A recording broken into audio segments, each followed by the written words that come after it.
Okay, let me start with the panel member to my left.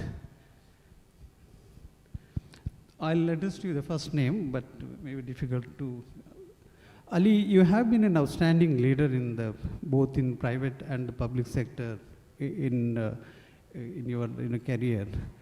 And as a business, as a great visionary leader, you also led the digital transformation in Saudi public sector. And also as a leader, you are instrumental and also in reshaping the lot of industries transformation. Can you tell us something more about you? And I know that when I say more, we have the limitation on the time. You need to keep it as brief as possible. Thank you very much, Subhas. First of all, good morning, ladies and gentlemen. As Subhas said, my name is Ali Alasiri. And in a very nutshell, to save time, I'm accumulating 25 years of experience in digital transformation across public and private sector. And just one of the mega things that been happening in the last 25 years that I led the public sector digital transformation in Saudi Arabia for 5 years. And on the 4th year of this 5 years, we hit COVID-19, which was a real test about the infrastructure readiness for crisis management. And as a rule of thumb, if you want to test your scenarios, bring the extreme case on top of them to test them. So, and also, I moved to my own companies, Meila Digital, 1.5 years ago, after finishing the digital transformation in the public sector, where we focused mainly on government agencies and large enterprises for digital finance, digital health, and digital identity. That's in a very nutshell. Thank you. Thank you, Ali. Hi, I think if there is any problem in now, because normally the names are pronunciation and the spelling will be different. Hi, as a CFO, you have achieved impressive results in the corporate world. And also you are instrumental and your key core competency is in automation. And as a leader, you have very well-known figure in the European financial world and the corporate world. Can you tell us something more about you so you can introduce about your key facts and interesting profile about yourself? Yeah, thank you, Subhas, and also a very good morning to you all. Very pleased to be here. Looking forward to meeting you all. I'm Gijs Van Geffen. That's the way you pronounce it well in Dutch. Most of you will have very much difficulties with that. Anyway, I have a little bit of a top sport background, having been a professional football player. But after that, I went to the accounting business first. But being in the accounting business, well, the thing is there that you become a manager as a really the management type I was looking for. I was looking for something that I didn't have to do twice. When I'm having an annual account, I did always the same thing: the debtors, the assets, etc., etc. You all know the score. So I was looking forward to automate this. But my bosses at that time, the older people, didn't want me to, because they wanted to be special or smart, etc. So I went to a large distributor, and I came in contact with several developers, and still were able to make one annual account on a large distributor.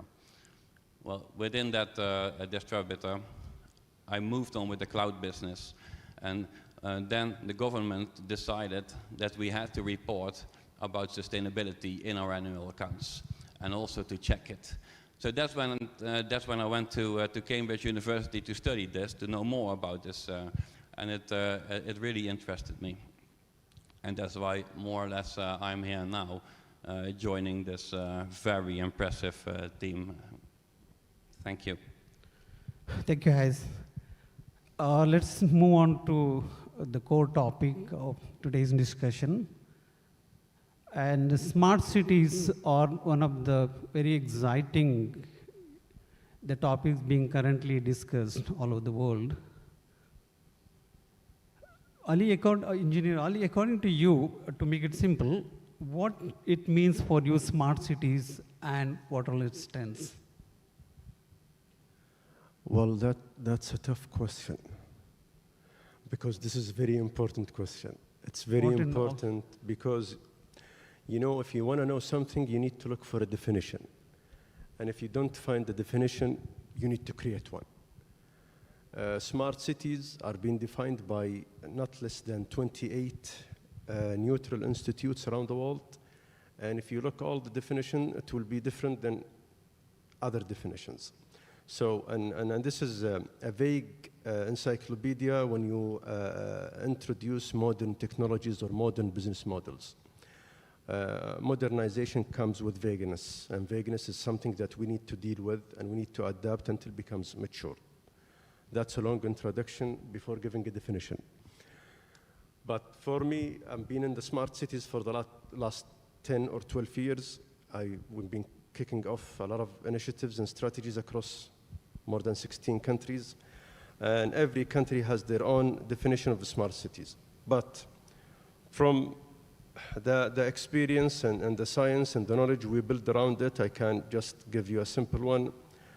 It's technologically a modern urban area that uses data to manage their asset, resources, and services.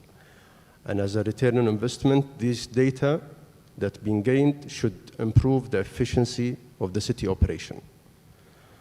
This definition served a lot of things that we did with governments and cities, and I think if you want to pick up the right word in this definition is data.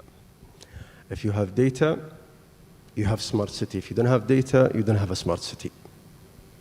That's from my side. Yeah, thank you, Ali. Just taking it further from Ali, and given an opportunity, I know Ali very well, that he can go on talking about the smart cities for maybe like whole day. Now taking it further from Ali, drawing from your own experience, then going to the typical, Google definition of the smart cities. I mean, that will be people will be more interested bringing your experience from the European region or from your country. What it means for you to the smart city being a smart city? Yeah, my personal opinion is, like Ali said, it depends very much on where you're at. I can tell you a little about my city where I come from. I come from Eindhoven. You might know this from big companies as Philips or ASML, for example.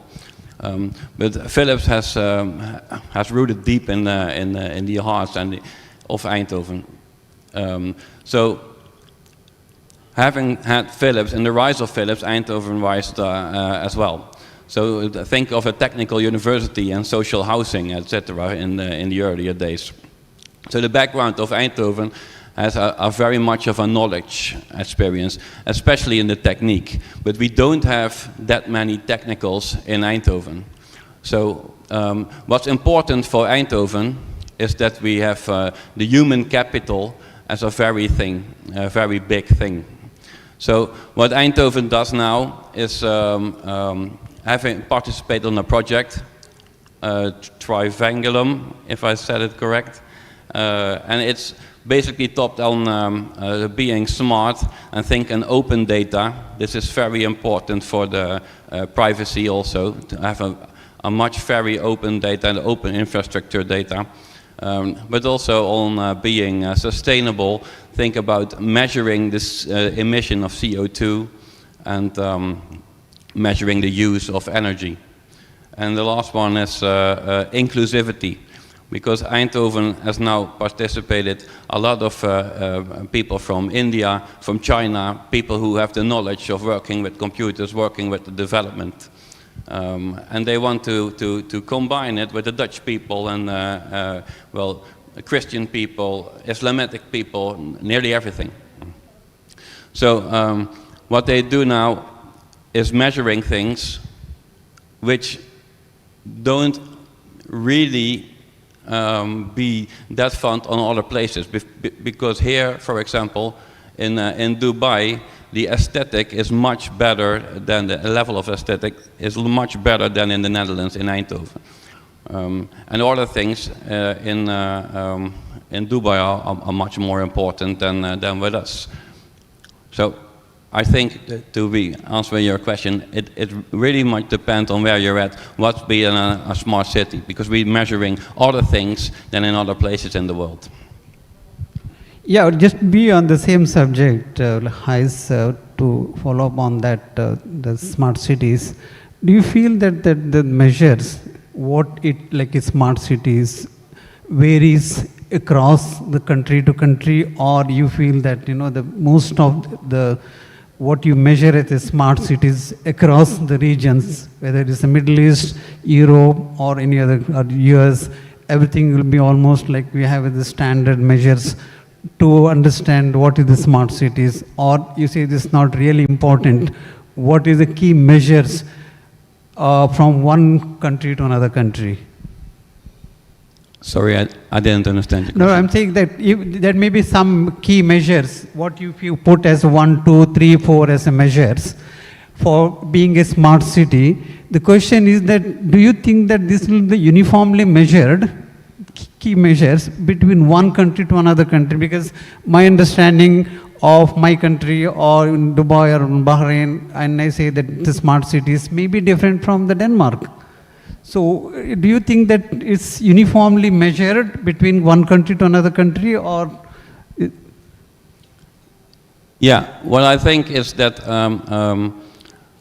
what people measures really benefits the infrastructure of the whole society. The question is how people get a better life, huh? How people are able to make the right decisions. And within the right decisions, that can be different for all other countries. What is the right decision for the Netherlands? What's the right decision for Europe? And what's the right decision for example, Dubai or an Arabian country? And the top measuring things can depend and must depend on the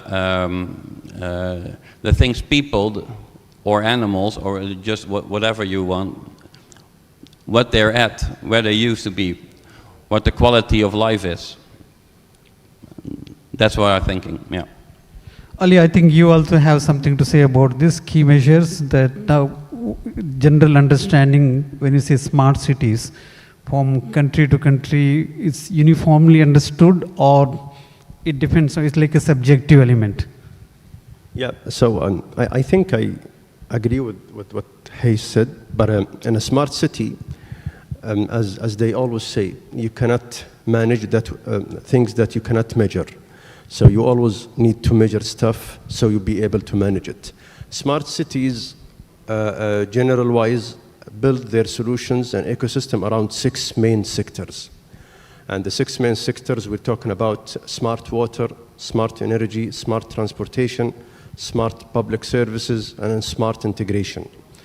So these 6 sectors in the smart city has their own KPIs and success factors.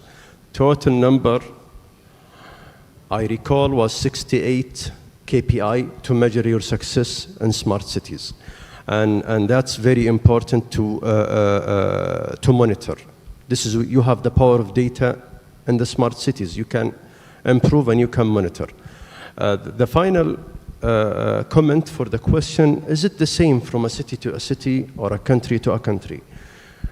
No, it's not the same.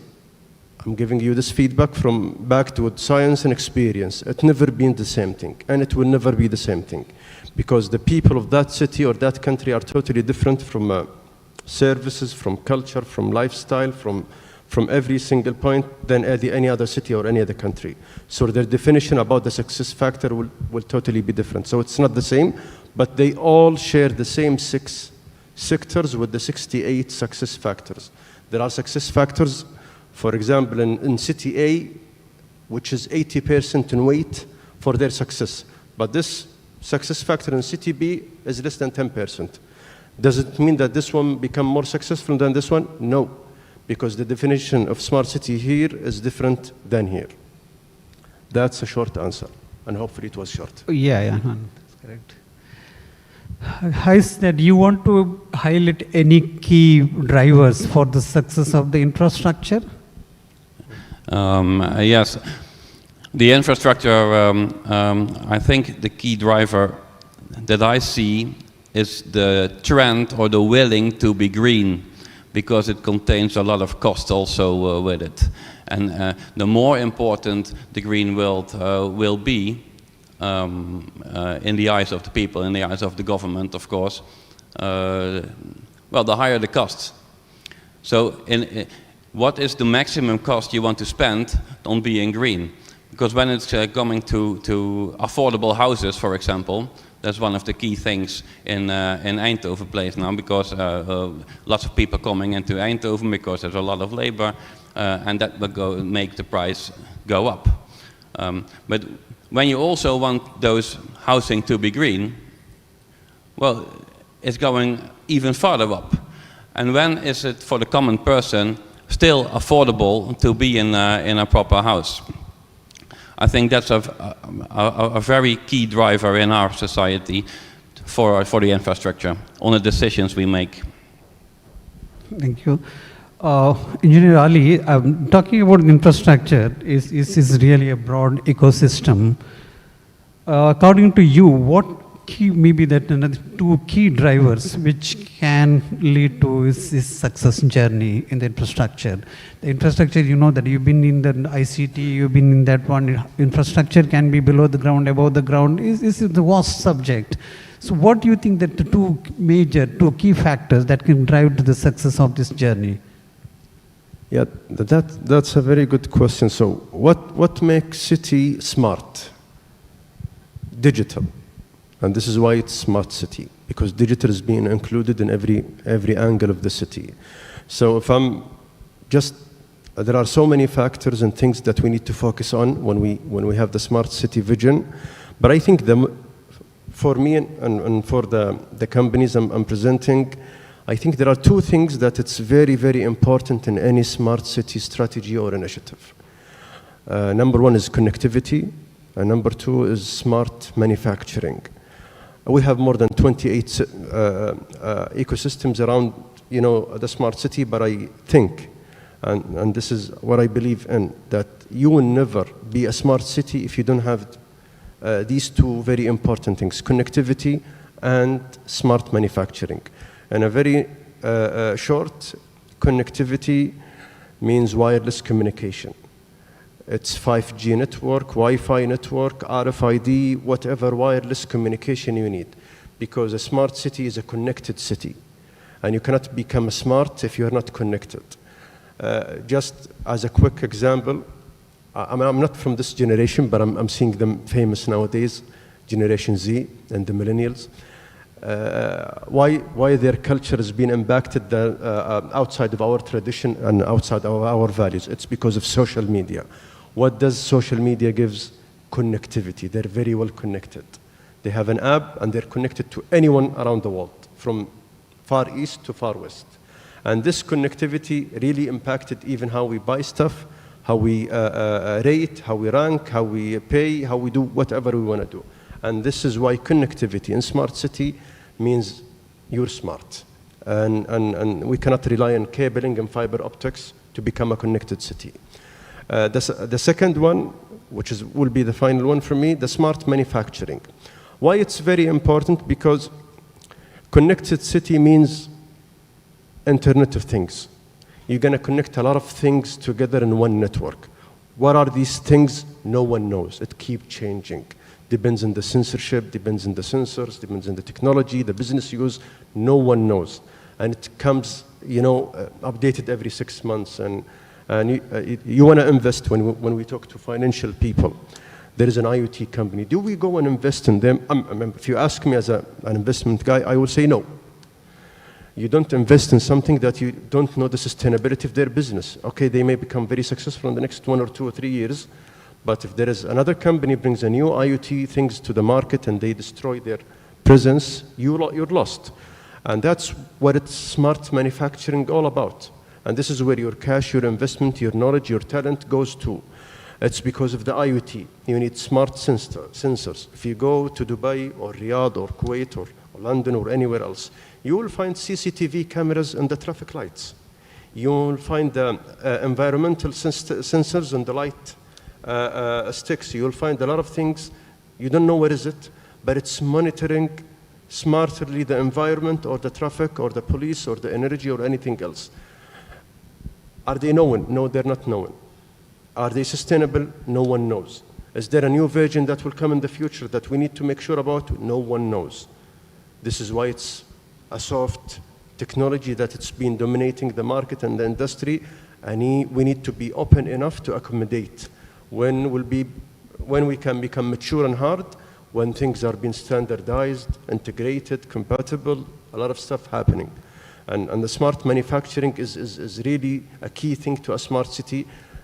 And I will conclude, I've been very tied to the IoT because it's a key thing in smart cities, but even in the manufacturing. Automation and robotics is coming. Either we hate it or we love it. Either people win new jobs or lose old jobs. It's coming. This is the fourth industrial revolution coming after the third industrial revolution. Just one example about the third industrial revolution is the agriculture, the farms. A farm owner used to have 1,000, 1,500 farmers to just collect the fruits or the vegetables and go and sell it. When the third industrial revolution hit the agriculture that time, the 1,500 farmers were replaced by 2 vehicles. And they just need 9 farmers only. And the vehicle, even selecting the fruit and the vegetables by color, by shape, it's already been automated. You don't need people to fill the baskets. It's already been automated. Did we lose 1,500 jobs? No, we created 3,000 jobs. We just need to reskill people, build another talent for the new revolution. And this is the fourth industrial revolution. It will create 2 to 3 times the jobs we have today, but people who are not reskilled or building the talent will definitely getting impacted. And this is for manufacturing. Robotics are coming, AI is coming, data is coming, automation is coming. And why it's needed in smart city? Because of the demand is extremely high. If you cannot manufacture it within one day, you're out of business. That's as a nutshell. Thank you. Has, I think when we are talking about Ali and has, that it is not just investing on smart cities, tools, technology or infrastructure.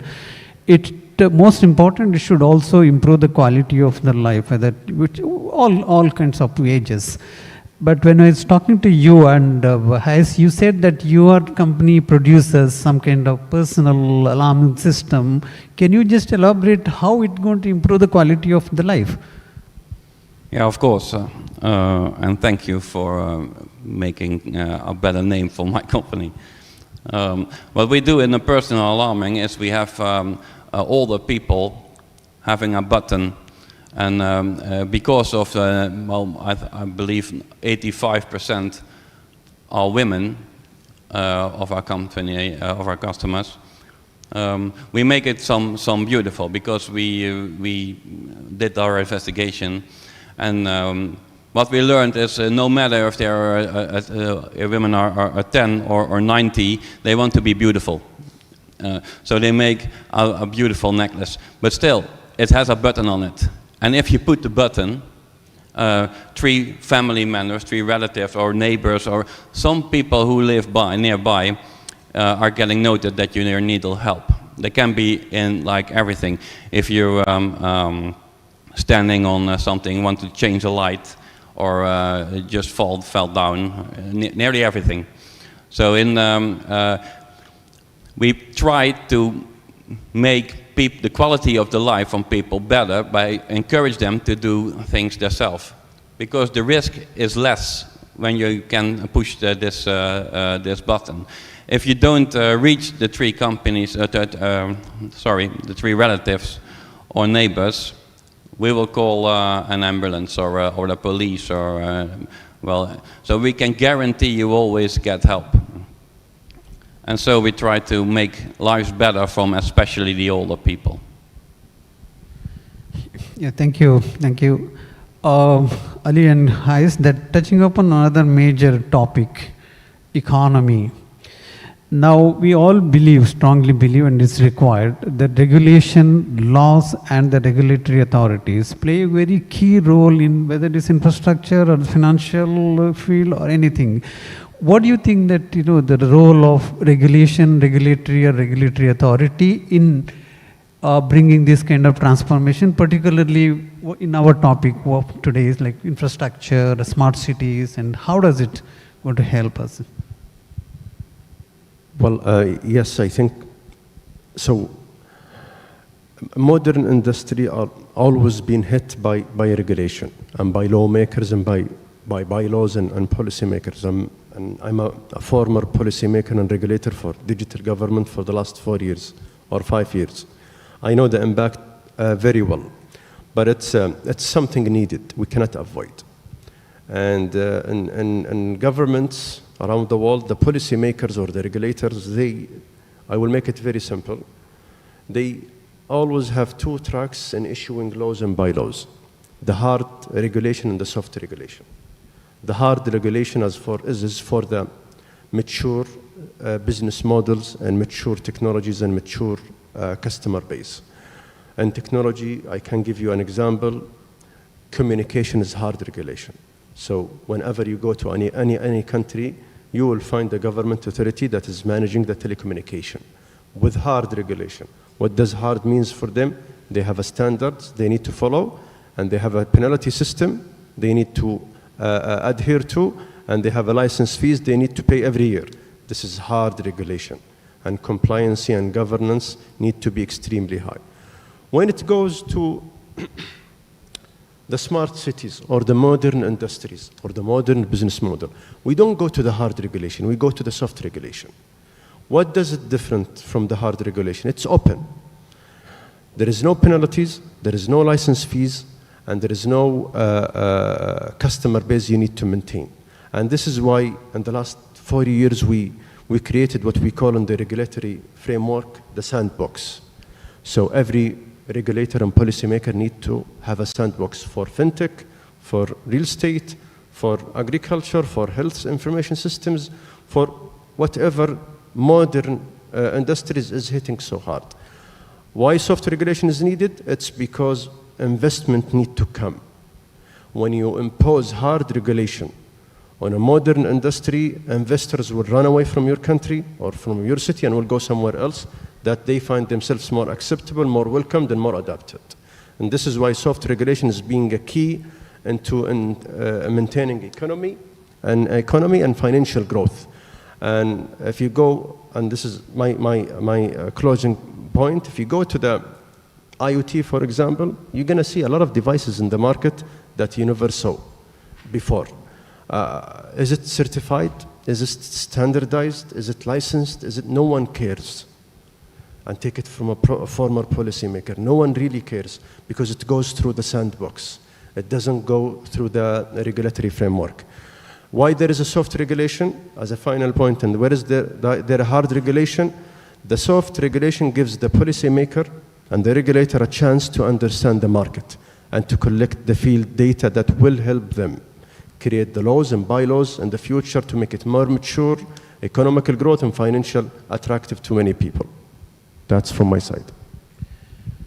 Hi, Saya, from your perspective, because most of the laws in the EU region is commonly, enacted and regulated and implemented across the EU region. Do you see that this is a major challenge, or about enacting, implementing the regulatory or the laws in the EU region and particularly in your country? Yeah, I see a big role for the citizens itself and for the private sector in this in the business models. But I can tell you a little story about Eindhoven again. We had Philips are the manufacturing buildings. Well, they're quite old, and of course Philips moved their labor to low-cost countries ages ago.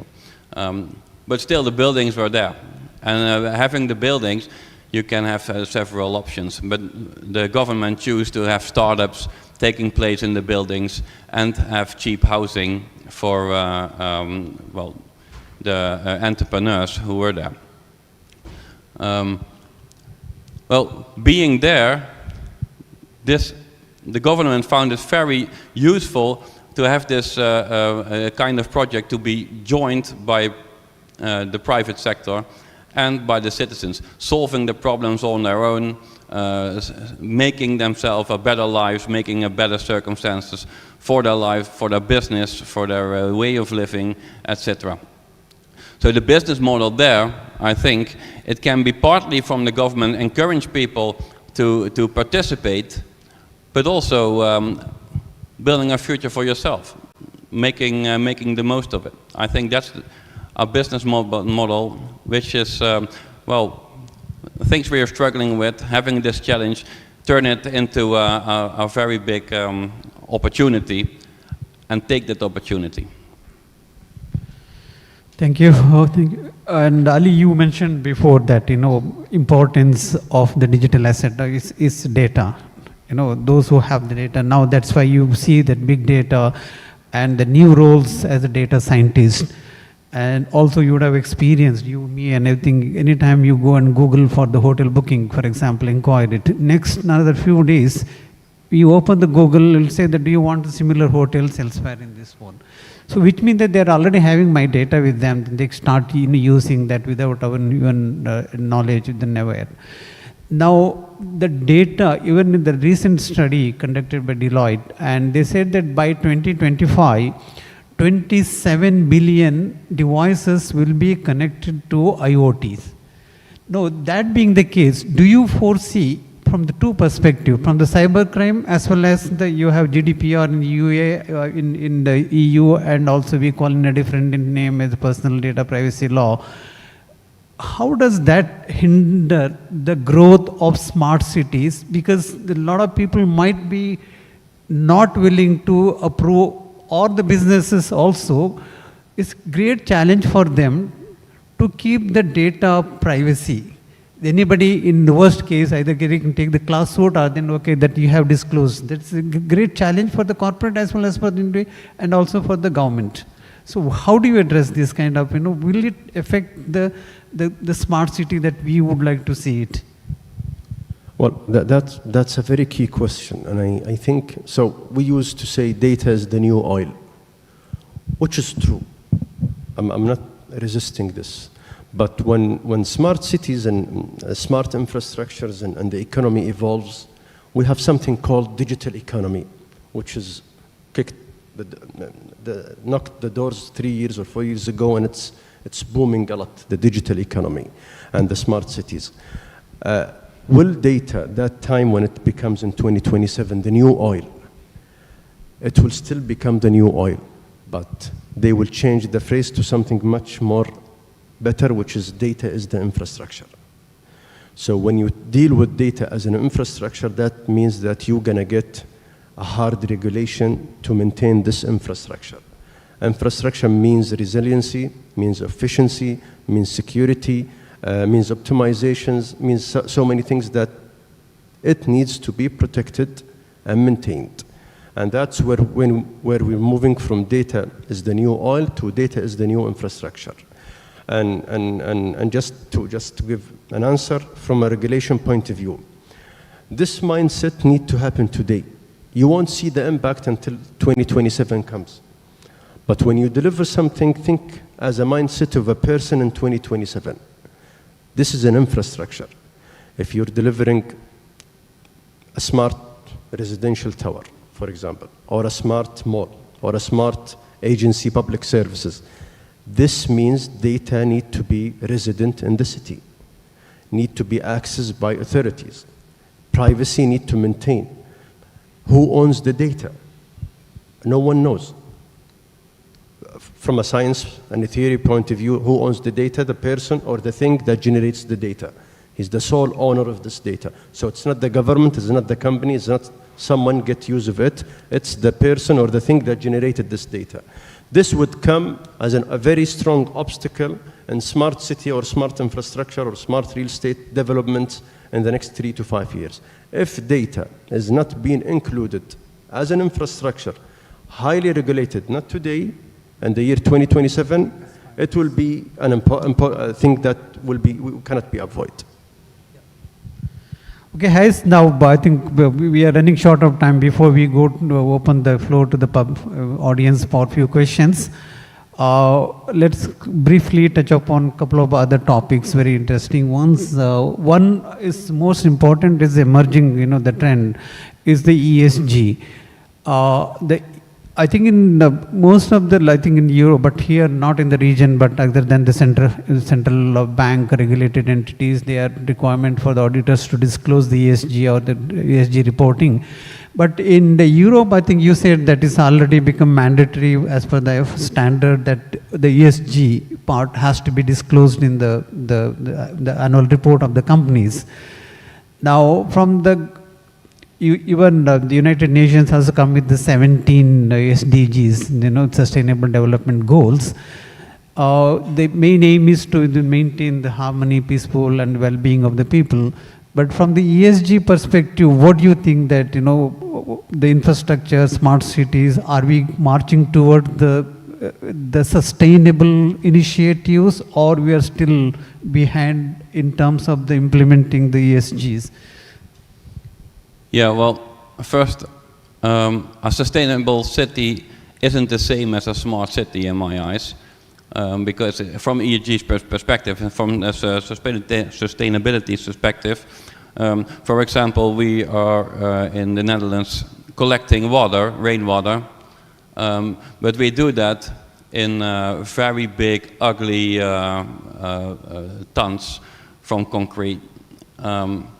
So, of course, it's very good to collect water, but on the other hand, from an aesthetic point of view, does it make our lives better when we have to look at an ugly city?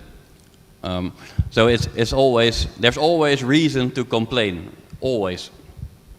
But from a data point of view, well, I can agree with Ali. It's very important who has access to the data. In the Western world, I think in general. Who controls the data? What's happening with it? Is it individual traceable? Those are questions we like to ask from every decision they make at the government. And knowing that, we can go on, or if we want it or not. So from a sustainability point of view, yeah, you need to be focused on what you need and what you want most, I think. Thank you, Jess. And from my own the personal experience, and also our creative brain, my colleague Hussein also in the audience, he can also explain during the coffee break. Anybody, Hussein, can you just, yeah. Now, since ours is a 12 square kilometer, I just want to highlight practically what we have done in terms of the sustainable development being a very new development. It is 12 square kilometers city as an integrated city with every facilities and creating a big experience. Now, for instance, the infrastructure that what we have created, so well designed, and the rainwater storming system also so great. And many cases in the old cities, if you see that if it's not heavy raining, the next 2 days water will be clogged on the road. It will be difficult unless the government uses the tankering services. But in our development, which we have developed, no, everything is very clean, heavy rain, and a lot of people first time they experienced that kind of, in the heavy rain, but there is no the water clogging on the road. They started posting so positive feedback, our development in the social media. 2, we want to go for like the greener energy. Every smart, the bins are connected with the Wi-Fi. You don't have to wait for overflowing the bins and other things. The municipality or the cleaning company will immediately collect. That kind of, Ali was talking about the connectivity and other things. That smart transport, So we have the person who can come and just stop the vehicle and can take the bike around the city and go around. So the connectivity also is established. The smart meters, the energy, the smart water meter as well as energy, all are coming with the smart meters. So advantage of the smart meters is that when the government start planning for the future power requirements, they can just monitor how the energy is being used, either used or wasted. And also there are smart the home automation system where you can also reduce. All these things in nutshell, it's going to reduce the cost. For instance, the green energy, solar, it can reduce. We have the district cooling, it can reduce the power consumption by 20 to 25%. We are not wasting the seaward, the TSC water. TSC water is black back to the, maintaining the green.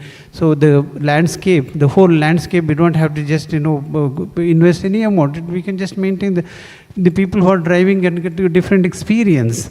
So these are the kind of the initiatives, sustainable initiatives, which will help the economy, people, and also the country as a whole. So I think we have only, Ali, if you have, I think you have a lot more to talk, I know, and Hais. So we'll open this, we have just in 4 minutes, maybe a couple of questions, we can just, take it from the audience. Anyone who wants to ask the question to the panelists can raise, yep. This gentleman from this, Yes, I want to know what your thoughts are on waste management and how you hope to head towards a zero waste policy. I think before I pass on this question to the panel members, but I'll give you one the real life example. I think I don't know from which part of the world you are from. In Mumbai, there's a city called Nagpur, and the waste management are converted into the power. The biofuel. So this is one of the initiatives which are taking in terms of in the waste. It's not the waste; it is an asset where it can be just reconverted into energy. Ali, and you want to add anything on that? On waste management, how you Waste management. Waste Waste management. Waste management. Waste management. Circular economy. How the smart cities will... Yeah, so... Yeah, absolutely. So one of the main pillars in the smart cities is waste management. And we're not talking only about food waste management, even energy waste management, pollution waste management, so many things. Even the waste management systems are booming a lot, utilizing automation and intelligence and data on what they do. So good stuff for waste management ecosystems, that smart cities and smart infrastructure, they've been positioned as a priority in what they do and what they operate. The number one thing that this industry need to watch out is data. So if you know a product in waste management or a company or a system, they're not utilizing their data that much, run away from them.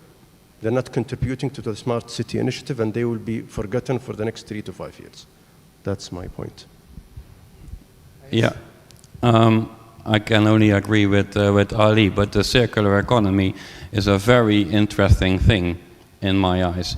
You don't need a smart city to know that we are over-consuming. And how do I know that we are over-consuming? Because there is waste. And, well, having those materials already, we can resell them again and reuse them again as much as possible. That's what my opinion is, and I think we should do that more. Should look at things we can reuse our materials in a sustainable way. Yeah, I think just to add that in Bahrain, they've started recycling the concrete waste and use that as a sub-base in the roads construction, which will reduce the cost of construction of the roads by 15 to 20%. So there's one more last question. Yeah, over to you, sir.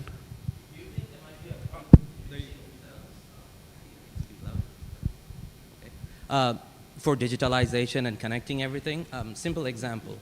India has the Aadhaar card, US has the Social Security, and Japan is trying this thing called My Number.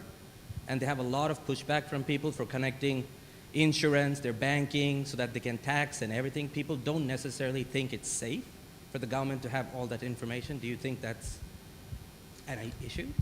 So in a very short answer, data and digital transformation comes with a customization and personalization. So even for, I will just make it short, for the public services that you mentioned, even if I'm a teacher, or I'm a patient, or I'm an engineer, then the things that I'm going to see from a public service, let's say from Ministry of Health or Ministry of Interior, should be totally different than a teacher will see. I'm registered in the government as a parent, so that means I have a wife and I may have a kid.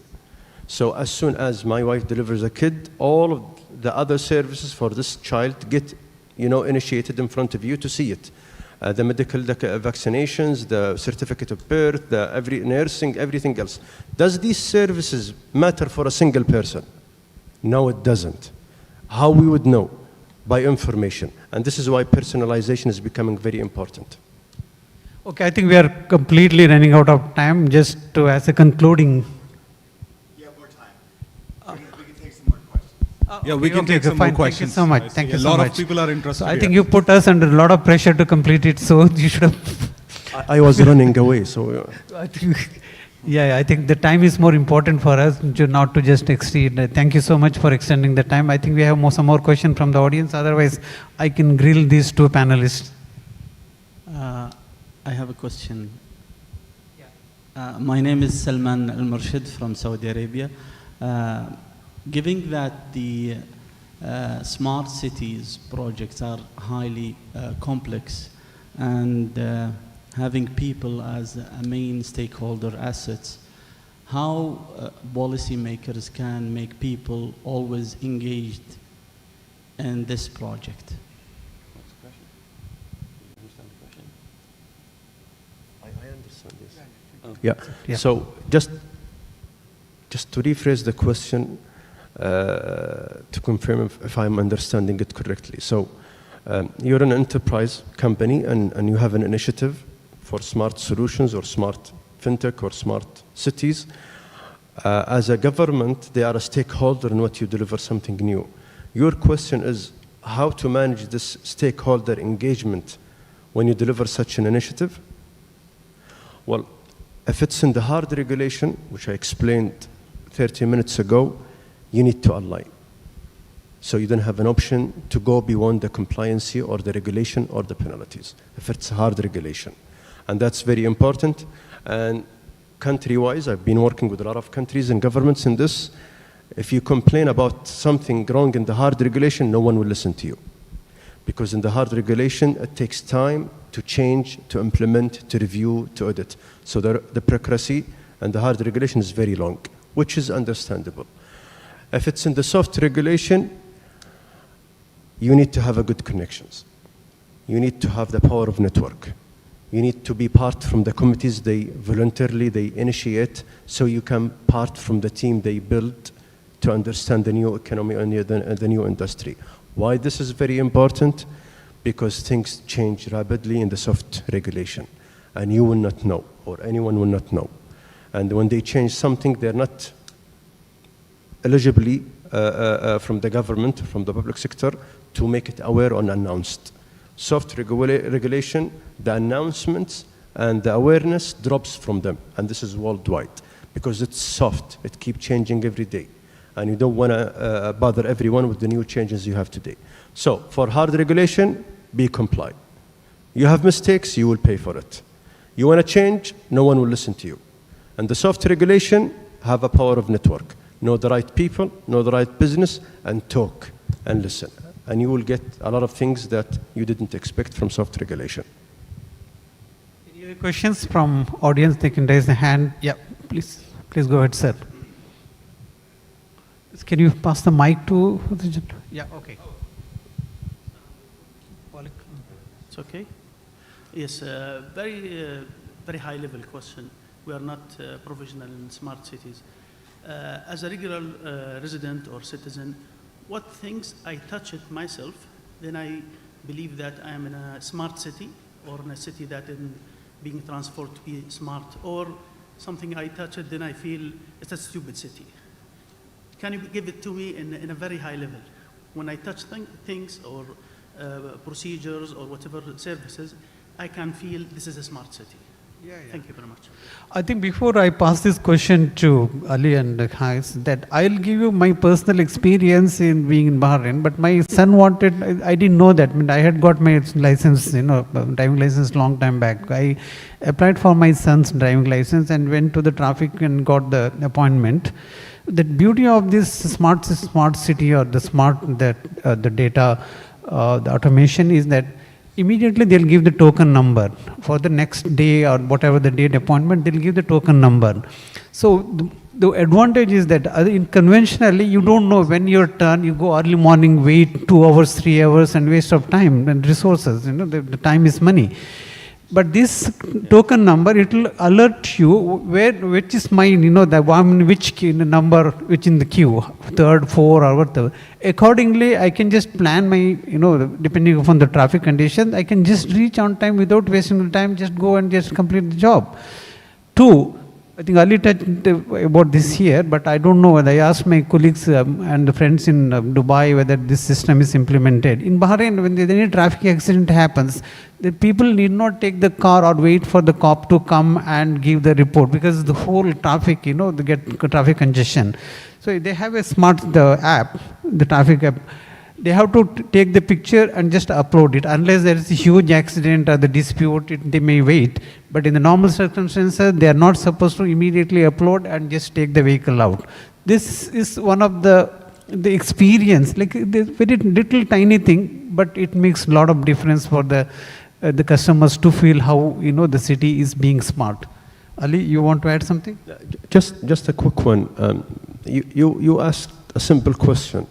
But believe me, from a guy being in this field for a long time, this is a powerful question. So thank you very much for raising this question.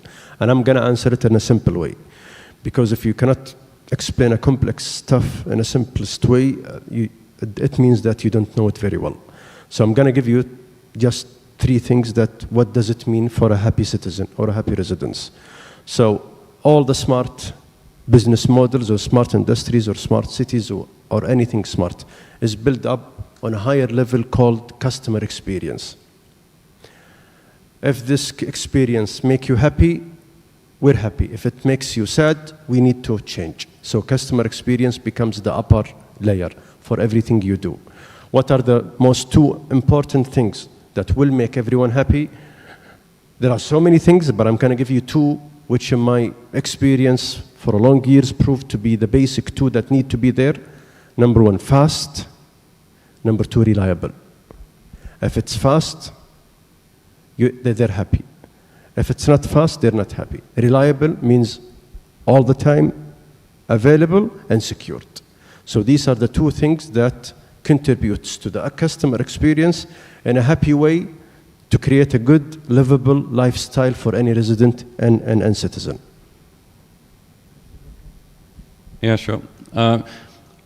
Let's put this question on a company base, in a company environment. When I was entering our company, I was making our company more smart. And the first thing, the reactions were from the employees, because I wanted to measure everything on an individual base. And it's hard to explain why individually. On a higher level, it makes much more sense to them. But in the beginning, it was like, yeah, I want to measure everything's achievements individually. Oh, so I'm getting fired. That was the main reaction from nearly all of our employees. But then, when they say the data, we see trends, and that's also in a city. We can see trends, and that makes your life much more predictable. And if you have the predictability, you can make decisions before things happen, because you know in the trend what's going to happen next.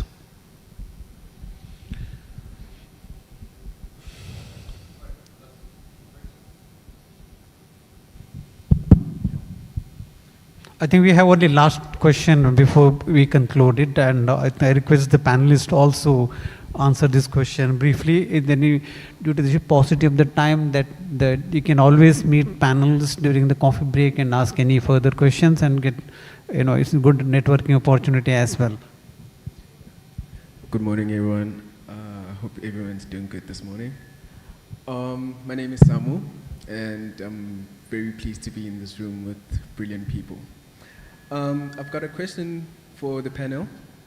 All this talk about infrastructure, smart cities, and digital economy. I'm interested in hearing your thoughts about NEOM, the projects that are happening in Saudi Arabia. Thank you. Okay, question. I think I had visited Lean exhibition in Kobo, but I think that this is your domain expert, Ali, that you can briefly explain. I think within the whatever that I know this was subject. You can talk for hours and hours together within the short, the time available. What you can just explain all that about NEOM. Yes. So in a short answer,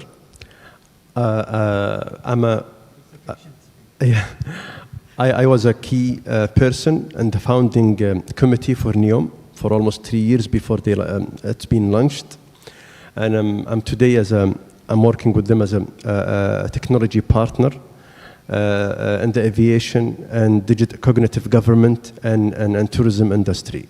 So I've been connected with them for the last 4 years a lot, and I know their mission very well and their plans. So NEOM is not a smart city. NEOM is a cognitive city. What does smart differentiate itself from cognitive? Decision making.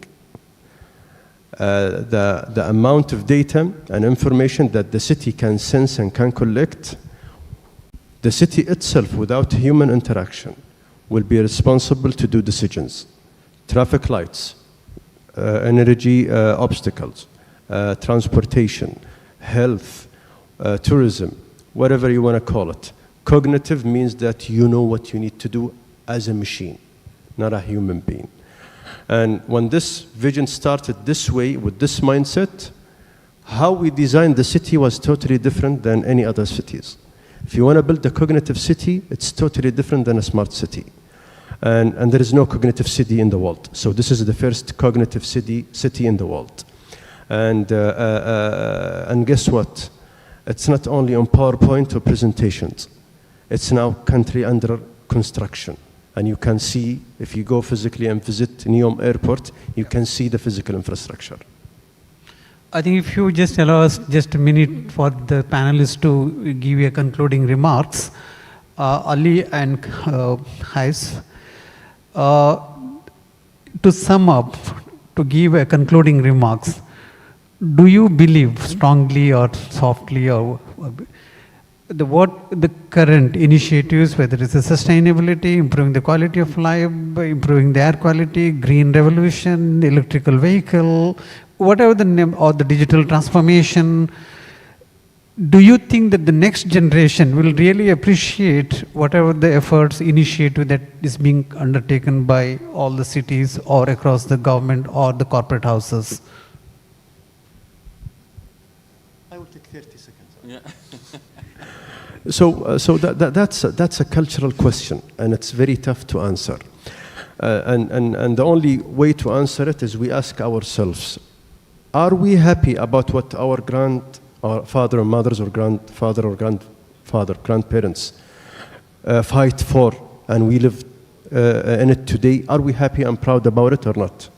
If we say no, that means we're going to give the next generation a no answer. If it's yes, we need to know why, and we need to do the same thing for the next generation. And this is a final comment to what you said. In 2027, the data will become something liable to people. Even what we're doing today, we were not going to live it today. We're building for the future. And when you build for the future, it doesn't mean for your generation, it's for the next generation. Will they become happy when they see it? Hopefully, but we don't know. We're trying to forecast and predict what they're going to live and style with. Gijs, your concluding remarks on this? Yeah, I'm pretty positive about the future. All the initiatives that we're taking all over the world, I think we have much better understanding on what is happening to nearly everything that can be measured on the places that we need the information. So that makes that we can act in a better way on what happens next. So I'm pretty positive about the future, and also here it's pretty nice and helpful for me to learn more about the Arabic world. Is Arabic? Yeah, Arabic world. Yeah. As I think most of you can relate, as a Western community, we like to think we have all the knowledge and are not open to understand the Russian or the Arabic or the Chinese complexity, or the how do you say it, perspective. Which is different for Arabs, by the way. We're very excited about the things that we don't know. You don't know? Yeah, we're very thrilled and excited about it. If we know it, it becomes bureaucratic and routine, and we just leave it aside. But we can learn a lot from the Arabic world. This is why the interaction is very important. We're going to learn a lot from each other. Yeah, exactly. Anyhow, I think we completely ran out of time. I wish I had a few more, opportunity to ask a few more questions, which I had prepared, but due to the paucity of the time, even I should ask same questions during the coffee break. Thank you so much, Ali and Hayes. It's been great and wonderful experience for me, and also it's a great privilege to get some, ask some questions and know from you both. And I hope that the same experience that all the ladies and gentlemen had in this audience. Thank you so much, and all. Yeah, thank you. Thank you.